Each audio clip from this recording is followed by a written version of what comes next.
Persiapan Piala Dunia 2026 yang sudah sampai ke bukan penghujung, kita ada beberapa hari lagi sebelum sepak mula. Ini update apa yang terjadi pada minggu lepas.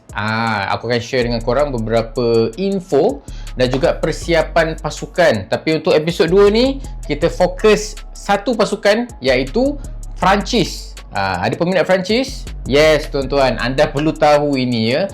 Salah satu pasukan yang memiliki barisan pemain terbaik dunia. Tapi belum start lagi, dah ada internal issue dengan kabarnya dan juga ada beberapa prestasi yang boleh kita borakkan. Okey, jom start. Harimau Malaya, kita lawan sampai juara.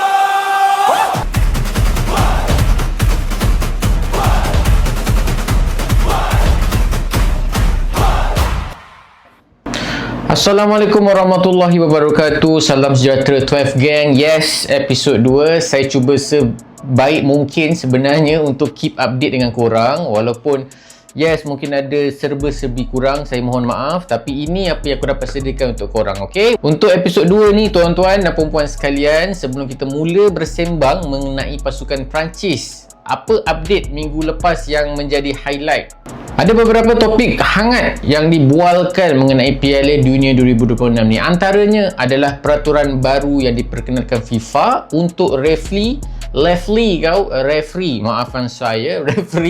mengaplikasikan ataupun apply dalam game. Apakah peraturan itu? Jom kita tengok sama-sama.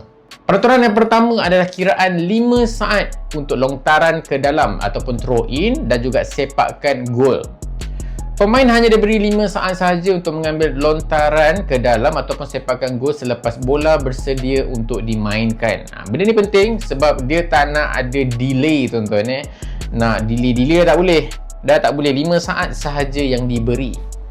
Yang kedua, aku rasa sangat-sangat menarik peraturan ni, yang mana kad merah kepada pemain yang menutup mulut semasa konfrontasi. Konfrontasi ni apa? Konfrontasi ni adalah kita boleh, kalau erti mudahnya, berbalah, bersembang sama sendiri, bergaduh tu. Kalau diorang tutup mulut, boleh dikenakan kad merah tuan-tuan. Kau busuk doh, kau busuk doh. Kau pandang apa? For favor. Tak boleh guys. Red card dia tuan-tuan, tak boleh.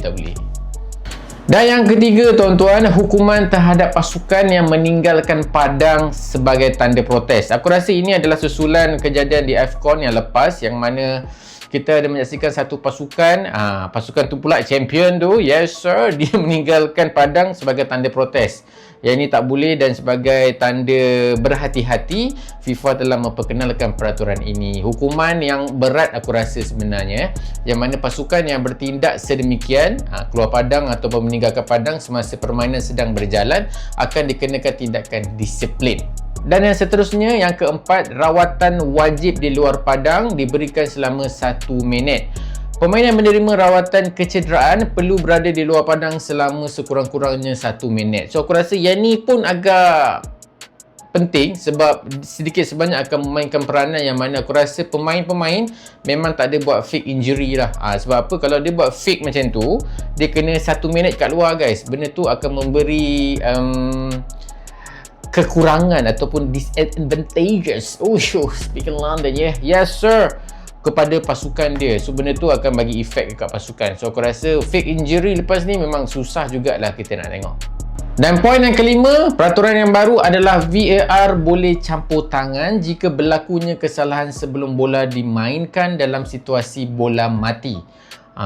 Yang ni pun aku rasa sebelum ni kita dah familiar dengan sistem VAR, cuma dia ketatkan sikit di mana VAR dibenarkan menyemak ataupun mengambil tindakan jika berlaku kekasaran ataupun kesalahan sebelum bola dimainkan semasa situasi seperti sepakan percuma, sepakan penjuru ataupun sepakan penalti.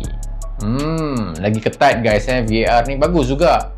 Sebab kadang-kadang VAR ni pun kita tengok dia ada tapi macam tak function je. So World Cup ni mungkin akan ada perubahan-perubahan yang akan mengubah permainan bola sepak sekarang ni. Dan poin yang terakhir, poin nombor 6, pasal VAR juga, yang mana sekarang ni VAR boleh membatalkan kad kuning kedua dan juga sepakan penjuru yang diberikan secara tidak sah. VAR boleh mencadangkan pembetulan jika kad kuning kedua itu didapati tak betul. Decision referee tu tak betul. So dia boleh batalkan. So aku rasa ini pun agak penting sebab dengan adanya rules baru ni, mungkin kita akan dapat tengok referee membuat keputusan yang sangat-sangat tepat lah. Dah tak ada dah miss call daripada referee. Sebab apa? Red card besar impact dia untuk game tu kan. Itulah dia peraturan-peraturan baru yang diperkenalkan FIFA sebelum bermulanya Piala Dunia ni. Agak menarik. Okey, itu adalah apa benda yang dibincangkan, topik-topik hangat yang dibahaskan pada minggu lepas sebelum bermulanya World Cup ni. Apa lagi aku boleh share dengan korang selain daripada peraturan baru ni? Yes, kita kena tengok juga keputusan-keputusan semasa. Yes sir. Yang mana korang tahu, aku rasa ada yang tahu, ada yang tak tahu. International friendly sekarang memang banyak gila berlangsung. Untuk mengatakan korang, dia akan berlangsung sehingga 11 hari bulan. Betul-betul sebelum 12 hari bulan. Sebab 12 hari bulan tu dah ada game kan. Untuk minggu lepas ada beberapa game yang menjadi tumpuan. Sebagai contoh Portugal dan Chile, USA, Germany, Brazil versus Egypt, England lawan New Zealand. So far kan, aku rasa Brazil untuk international friendly ni, Brazil lah nampak macam wow. Ini pun agak menarik. Berita kembalinya Neymar yang baru pulih daripada injured ke dalam skuad Brazil untuk join training. Yang itu pun aku nak kena cerita kat korang lah. Okey, yang mana kita tengok Neymar menjadi nama yang cukup hangat diperkatakan selepas mula-mula call up tak dapat. Second call up tu tiba-tiba dia dapat, tiba-tiba dia injured balik. Ya Allah, Mamat ni kenapa? Diinjet. Tapi sekarang ni dikabarkan dia akan kembali turun training bersama Brazil sebelumnya bermula World Cup pada minggu hadapan. Okey? Dan yang seterusnya, update yang aku rasa sangat-sangat bukan mengecewakan, agak kelakar, yang mana ini adalah update untuk pasukan Jepun. Yes sir. Apakah itu?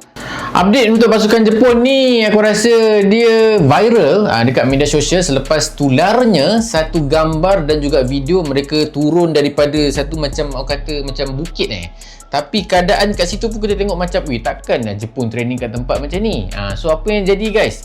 Pasukan kebangsaan Jepun dilaporkan terpaksa menukar lokasi latihan mereka di Monterrey, Mexico selepas menemui keadaan padang yang tidak memuaskan di pusat latihan asal yang disediakan tuan rumah. Susulan daripada kejadian itu, Jepun telah membuat keputusan untuk berpindah ke lokasi lain iaitu El Beryl, pusat latihan milik kelab Monterrey bagi memastikan persiapan mereka terjaga dan tidak terganggu menjelang kejohanan. Sebab apa? Korang kena faham, first game Jepun, berat bos. First game Jepun lawan siapa? Yes, betul tuan-tuan. Pasukan Jepun akan memulakan kempen mereka menentang Belanda. First game dah kuat. So jangan cek pasal. Okey, bagilah diorang prepare betul-betul. Okey guys, itu adalah beberapa topik dan juga update yang aku boleh share dengan korang. Apa yang terjadi pada minggu lepas sedikit sebanyak, apa yang dibahaskan, apa yang diborakkan di kalangan peminat-peminat bola sepak sebelum bermulanya World Cup ni. Cuma untuk video kali ini bukan itu sahaja yang aku nak share dengan korang. Aku nak share dengan korang satu lagi info berkenaan dengan pasukan Perancis. Kita mulakan dengan aksi pemanas badan. Okey, sebelum start lagi kita dah tengok, okey, Perancis ni first kita kena tahu diorang memiliki barisan pemain yang betul-betul famous di kalangan terbaik dunia lagi tu Tapi malang sekali untuk aksi pemanas badan, diorang dikejutkan Ivory Coast. Ivory Coast yang berjaya mencatat kemenangan yang cukup-cukup bermakna ke atas Perancis dalam aksi pemanas badan sebelum menjelangnya Piala Dunia. So bila aku tengok kekalahan Perancis ni, bukan sahaja terkejut, tapi apa masalah yang terjadi? Kita semua sudah sedia maklum, Perancis ini merupakan antara pasukan pilihan, orang kata kira favourite lah, okey, untuk World Cup ni. Tapi apa yang berlaku sebenarnya? Pada minggu lepas telah tular satu video yang mana dalam tunnel tu sebelum mereka bergerak keluar ke padang, Kante, korang tengok tak video tu? Kante salam dengan semua pemain, tiba-tiba sampai kat Kylian Mbappe, dia tak salam guys. Okey guys, tu apa yang terjadi tu? Adakah ada internal problem? Apa masalah dalaman yang dihadapi pasukan France ni sebenarnya? Aku berpendapat dia ada kena-mengena dengan status dan juga prestasi Kylian Mbappe. Benda ni dia bukan baru start sekarang tau. Dia dah start daripada aku rasa sebelum start kempen World Cup ni lagi, yang mana dekat Liga Kylian Mbappe merupakan antara pemain yang sangat-sangat teruk menerima kecaman musim ini Gila kau, ada sampai beratus ribu petition nak minta dia keluar Real Madrid tu. Okey, disebabkan apa? Benda tu bukan tiba-tiba terjadi, disebabkan perangai Kylian Mbappe tu sendiri. So sudah tentu dengan apa yang terjadi sebelum mulanya kempen tu, kita dah tahu dah, okey, Kylian Mbappe ni dia macam ada something wrong somewhere. Dia ni macam ada masalah attitude. So sudah tentu bila start je kempen, kita tengok dia masuk dekat dalam dia punya pasukan Perancis ni, akan ada something yang terjadi kat situ.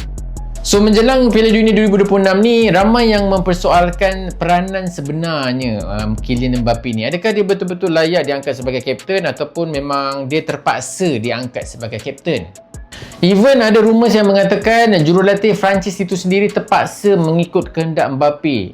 Maksudnya taktikal yang dia nak apply tu pun dia tak boleh. Dia nak kena tengok taktikal yang sesuai untuk Mbappe tu. Bukan Mbappe ikut dia, dia ikut Mbappe. So macam mana tu? So banyak rumours kita baca dekat media sosial yang mana Kylian Mbappe ni adalah seorang pemain yang agak bermasalah di luar padang. So benda tu sedikit sebanyak memberi kesan keharmonian dalam pasukan. So memang aku rasa Kante tu memang bukan tak sengaja tu tak salam Mbappe tu. Dia ada sebab okay. I can smell something fishy here.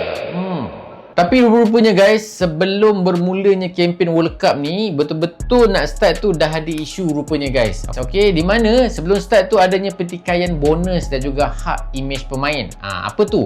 Isu pertama yang mencetuskan perhatian adalah pertikaian antara pemain-pemain Perancis dengan Persekutuan Bola Sepak Perancis itu sendiri. Menurut laporan media Perancis, terdapat perbincangan ataupun sedikit ketegangan berkaitan soal bonus, kejohanan serta hak penggunaan imej pemain menjelang kempen Piala Dunia 2026. Kita semua tahu, untuk dalam karier bola sepak ni, dalam bola sepak moden ni lagi, hak imej ni merupakan aset yang sangat penting untuk diorang. Personal branding diorang, okay? So pemain-pemain bintang ni, diorang mempunyai nilai komersial yang sangat-sangat tinggi. So diorang nak memastikan hak diorang dapat bonus tu. Kau nak pakai muka aku, kau kena bayar aku dulu. Macam itulah kalau nak senang fahamnya. Walaupun isu ini sebenarnya dia tak ada kaitan dengan apa yang berlaku di dalam padang, tapi kita tak boleh nak tipu, sedikit sebanyak konflik ini tercetus boleh memberi kesan terhadap keharmonian dalam pasukan. Ok guys, aku rasa itu sahaja untuk buat masa sekarang. Episod 2 aku rasa cukup lah Kita dah cerita pasal update. Yang penting update tu, yang selingan Perancis tu aku sengaja nak share dengan korang sebab tadi aku ada terpandang satu video tu yang pasal Kante tu. So aku macam macam menarik juga kalau kita borak pasal Perancis ni Ok guys, itu sahaja daripada saya. Mohon maaf kalau ada tersalah silap, terkasar bahasa, terkurang mana-mana, saya minta maaf. InsyaAllah kita akan jumpa next episode. Ok, jangan lupa yang mana masih belum subscribe, yang mana masih belum like, jangan lupa lakukan tugasan anda. Yang mana yang dah sudah, terima kasih. Tuan Production, ini adalah tempat terbaik untuk kita follow sama-sama perjalanan FIFA World Cup 2026. Sekian, itu sahaja daripada saya. Assalamualaikum, bye-bye.